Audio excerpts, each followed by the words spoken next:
আমাদের আজকের এই সভার মধ্যমণি, আমাদের আজকের এই সভার প্রধান অতিথি, আমাদের প্রিয় নেতা জনাব ধানের শীষের প্রতীকের প্রার্থী জনাব মাহমুদুল হক সাহেব আমাদের এই সভায় আজকের উপস্থিত। ঝিনাইগাতীর আমাদের তিনবারের উপজেলা সাবেক উপজেলা চেয়ারম্যান জনাব আমিনুল ইসলাম বাদশাহ আজকের এই সভায় উপস্থিত।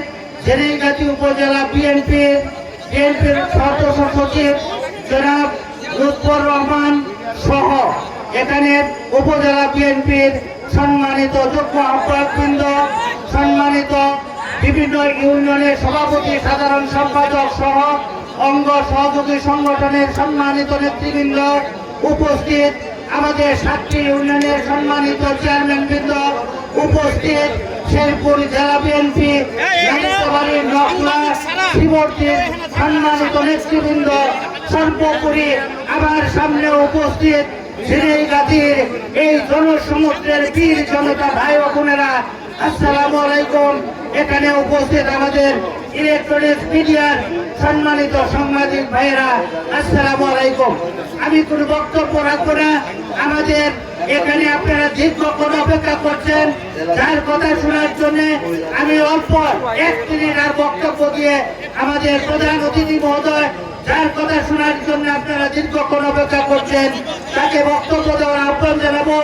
আমি শুধু আজকের এই জনসভায় সাফল্যমণ্ডিত করার জন্য আমাদের যে সমস্ত ভাই বোন, আমাদের যে সমস্ত নেতৃবৃন্দ সকাল থেকে কয়েকদিন যাবৎ অক্লান্ত পরিশ্রম করে আজকের এই সভাকে সাফল্যমণ্ডিত করেছেন, ঝিনাইগাতী উপজেলা বিএনপির পক্ষ থেকে আমি তাদেরকে আন্তরিক মুবারকবাদ, ধন্যবাদ এবং শুভেচ্ছা জানাচ্ছি।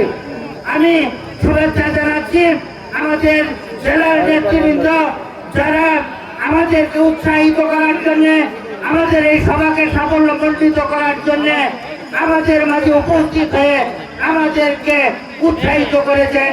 আমি সেই সমস্ত নেতৃবৃন্দকে আমি ঝিনাইগাতী উপজেলা বিএনপির পক্ষ থেকে আন্তরিক ধন্যবাদ জানাচ্ছি।